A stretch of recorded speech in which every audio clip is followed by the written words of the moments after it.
Complaining is for Cox's. Now why am I saying such a thing is because complaining करने से, continuously wine और complain करते करते रहने से ना ही केवल आप अपना रेपो बाकियों के सामने रूइन कर देते हो, साथ ही में आप अपने सबकॉन्शियस माइंड को गलत चीज़ें फीड करते हो। आप खुद का मूड तो ख़राब कर ही रहे हो, टाइम वेस्ट कर ही रहे हो, वाइनिंग और सच अ थिंग जो कि फिक्स नहीं हो सकता। एंड ऑल्सो आप अपने सबकॉन्शियस माइंड में गलत चीज़ें फीड कर रहे हो जो कि आप अपने लॉन्ग टर्म फ्यूचर में रिग्रेट करोगे।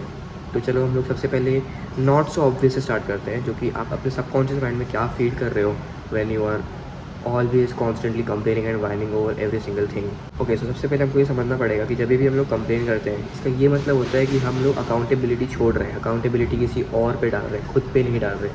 तो आई मीन ऑब्वियसली अगर आपने सब कुछ सही किया पर फिर भी आपको एक्स चीज़ नहीं मिल पाई, तो तब आप कंप्लेन करोगे, क्योंकि आपकी गलती नहीं थी। आपको लगता है कि आपने जो भी आप कर सकते थे सब कुछ किया, पर फिर भी आपको नहीं मिला, यानी किसी और की गलती है, मे बी लक की गलती है, मे बी उस बंदे की गलती है, उस बंदे की गलती है, वट। पर जब आपकी खुद की गलती होती है एक चीज़ में, तब आप कंप्लेन नहीं करते हो। तो आपको एक्चुअल में खुद में रियलाइजेशन होता है कि आपकी गलती है, तो आप जाके तुरंत फिक्स करते हो उसे, ना कि किसी और पे डालने की ट्राई करते हो, ना कि कंप्लेन करने की ट्राई करते हो। बिकॉज कंप्लेन अगर आप कर रहे हो तो आप एक तरीके से विक्टिम बन रहे हो टू समवन एल्स, जो कि कभी आपको नहीं बनना चाहिए। ऑब्वियसली आप अपने लाइफ के मेन कैरेक्टर हो, राइट? आप अपने दिमाग के मेन कैरेक्टर होने चाहिए। एंड अगर आप किसी और के विक्टिम बन रहे हो, इसका मतलब आप अपने मेन कैरेक्टर का जो पोजीशन है वो किसी और इंसान को दे रहे हो अपनी लाइफ में, जो कि आपको कभी भी नहीं करना चाहिए। तो मैं ये मानता हूँ कि चाहे आपकी गलती हो एक चीज़ में या ना हो, आपको हमेशा अकाउंटेबिलिटी लेनी चाहिए, एटलीस्ट अपने दिमाग में। ऑब्वियसली सबके सामने जाके मत बोलो कि मेरी गलती है हमेशा, पर कभी भी अगर कुछ गलत हो जाता है आपकी लाइफ में, तो हमेशा अकाउंटेबिलिटी आपको लेनी चाहिए, तभी आप फिक्स कर सकते हो, ठीक है? अगर हमेशा आप किसी और के ऊपर विक्टिम बनते रहोगे, हमेशा किसी और को ब्लेम करते रहोगे, आप कभी भी उस चीज़ को फिक्स नहीं कर पाओगे। अगर आप एक चीज़ आपकी लाइफ में मैसअप हो चुकी है एंड आपको पता है कि आप वो चीज़ फिक्स कर सकते हो, तो you know what should you do? आपको अकाउंटेबिलिटी लेनी चाहिए कि हाँ, ये सब कुछ मेरी गलती है एंड मैं इसको ठीक करूँगा, कल के कल ठीक करूँगा, या फिर एज सुन एज पॉसिबल ठीक करूँगा। अगर वो चीज़ ठीक नहीं हो सकती, इट इज़ इरिवर्सिबल, राइट? तो आपको पता है क्या करना चाहिए, आपको मूव ऑन करना चाहिए। आपको you should forget it like it never even existed. You should move on, because कब तक उसको पकड़ के रखोगे? एक बार वो ख़राब हो चुकी है, अब ना उसको याद करने में कोई फ़ायदा है, ना उसे कंप्लेन करते रहने में फ़ायदा है।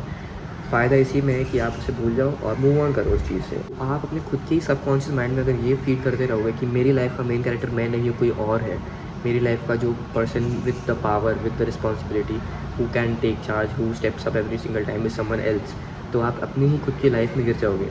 आप अपनी ही लाइफ में एक एनपीसी बन जाओगे। और आपको पता है गेम में हमेशा मेन कैरेक्टर जीतता है, चाहे मेन कैरेक्टर कितनी बार भी गिरे, कितनी बार भी हारे, कितनी बार भी फेल हो जाए, जीतता मेन कैरेक्टर ही है एंड में। एनपीसी कभी नहीं जीत सकता, चाहे एनपीसी सब कुछ सही करे, एनपीसी कभी जीतता है क्या? कभी भी नहीं। तो इसीलिए आपको सीखना पड़ेगा हमेशा स्टेप अप करके टेक चार्ज करने में, अपनी ही लाइफ में एटलीस्ट, ताकि आप अपने ही दिमाग में, अपने ही दिल में, अपनी ही लाइफ में, ए मादर चोद, सॉरी फॉर दैट, ताकि आप अपनी ही लाइफ में एटलीस्ट, अपनी ही लाइफ में, अपने दिमाग में, अपने ही सबकॉन्शियस ब्रेन में एनपीसी ना बन जाओ, एटलीस्ट अपने खुद के लाइफ में तो आप एक मेन कैरेक्टर रहो। This was the impact complaining and whining has on your own subconscious mind. अब हम लोग बात करते हैं कि कंप्लेन और वाइन करने से आपका रेपो क्या होता है in front of others, right? If you are a man specially, अगर आप हर चीज़ में कंप्लेन करते रहते हो, वाइन करते रहते हो, आपको कोई भी सीरियसली नहीं लेता है, ठीक है? आपका रेपो, आपका ऑरा बहुत कम हो जाएगा, आपका रेपुटेशन तो पूरा उड़ जाएगा, ठीक है? And specially if you have a girlfriend and if you keep complaining in front of her, या my life is like this, my life is like that, मेरे साथ ऐसा होता है, मैं ही क्यों, हमेशा अगर आप विक्टिम बनते रहते हो, हमेशा अगर आप कंप्लेन ही करते रहते हो, she will lose respect for you, she will lose that you know कि आप एक मैन हो, वो भूल जाएगी। She will walk all over you and it's not her fault, it's your fault. Because I mean complain करने से कोई फ़ायदा होता नहीं। पहली बात, अगर आप एक चीज़ गिव अप कर चुके हो, लूज़ कर चुके हो, ना कंप्लेन करने से वो वापस आने वाली है, ना वो ठीक हो जाने वाली है।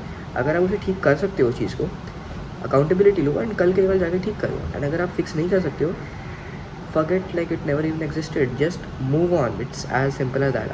Everyone likes a human, everyone likes a man who knows how to step up and take charge. जब चीज़ें गलत हो जाती है, जब everything goes wrong, no one wants a person who कि नो रूम के बीच में आके रोने लगेगा सबके सामने विक्टिम बन के एंड कंप्लेन करने लगेगा एंड सब उसको आके सिंपथाइज़ करें, एम्पथाइज़ करें। No one wants a man like that. Everyone wants a man to वहाँ पे जाए और स्टेप अप करे और बोले कि अब हम क्या करें। ओके, अभी ये ठीक हो सकता है क्या? हो सकता है, तो कल से हम ये चीज़ें करेंगे उसे फिक्स करने के लिए। अगर फिक्स नहीं हो सकता है तो everyone wants a man to go there and say कि अब ये फिक्स नहीं हो सकता है, let's move on from this, let's forget this and let's go on to the next challenge of our life. No one likes a whining, complaining man. No one likes a person who likes to get babied all the time और बस रोते ही रहता है, whine ही करता रहता है, complain ही करता रहता है. It is sort of, you know, making yourself a cuck in this situation because आप खुद ही choose कर रहे हो to bring on this kind of reputation to yourself. So just stop complaining and whining and, you know, basic thumb rule है, अगर आप ठीक कर सकते हो अकाउंटेबिलिटी लो कि सब कुछ मेरी गलती है, ठीक है, मेरी गलती है, जब तक आप ये बोलोगे तब तक आप कोई भी चीज़ को फिक्स नहीं कर पाओगे.